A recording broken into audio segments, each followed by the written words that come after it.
Anyway, during the Old Testament time and New Testament time, it's different, quite different. Because in the New Testament we are so blessed, the Lord Himself now reveals us. In the Old Testament it's objectively outside of us. So even Moses has these two tablets of commandments, right? 10 commandments in the two tablets. So the believer Israelite is just follow our will. Because God has not become a life-giving spirit, okay, imparted in us. But it only shows us, even in the Old Testament time, there must be submission. So the Lord can move and work and carry out His work.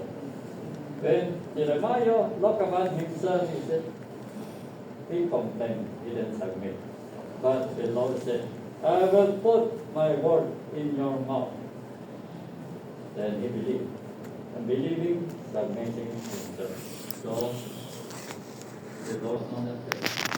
But that place is going with that anong place yun? Hindi mo alam. Anong place yun? When the Israelite was delivered from Egypt onto the promised land, ano yun na? Ha? Oh, yun. So that is only means that if we look upon the Lord, we are submissive. If we don't, because Christ as our pattern is not only objective but subjective. Through what? Experiential. Okay? If we don't experience the flowing of life of the Lord, we will not have faith the Lord is really caring for us. Okay? Then we can submit. If we submit to the Lord, that means He can do everything to us. Okay? Then we care for nothing, we care for His move only.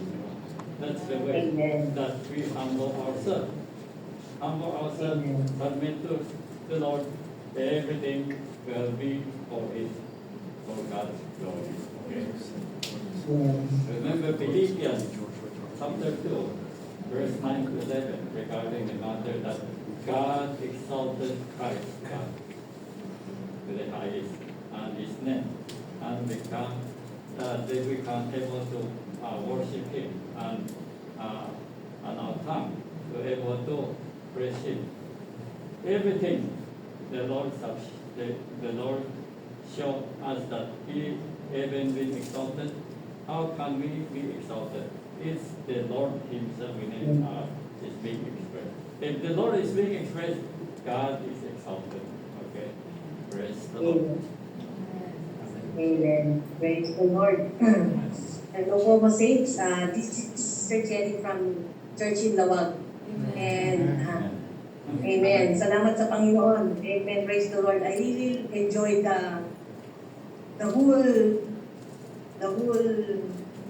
topic even last week, because that time I was in the hospital, and the topic was about yung first week natin is Christ as our virtues, the peace of God, secret, and the one who empowers us. Thank the Lord. And now, knowing and taking Christ as our pattern, we should be the kind of Christians who are willing to live a crucified life. A life that is always empty and humble ourselves, grasping anything and treasure in this world. Actually, I was in the hospital when I enjoyed this topic, and thank the Lord, the experience was, like what the brother had said a while ago. We don't want to be in a circumstance or in a situation that we want. God is putting us in the circumstances or in a situation that we don't like. My experience was, kagagaling ko lang na I just bring my other grandson last week sa hospital in Bunso. And then after a week, yung panganay naman. And then, alam niyo naman dito na pag madaling araw na, hindi katulad sa Manila, na 24/7 yung mga sasakyan. But during that time, 2:30 in the morning, I earnestly prayed to the Lord. The Lord, magpadala ka ng tricycle para may sakyan kami. And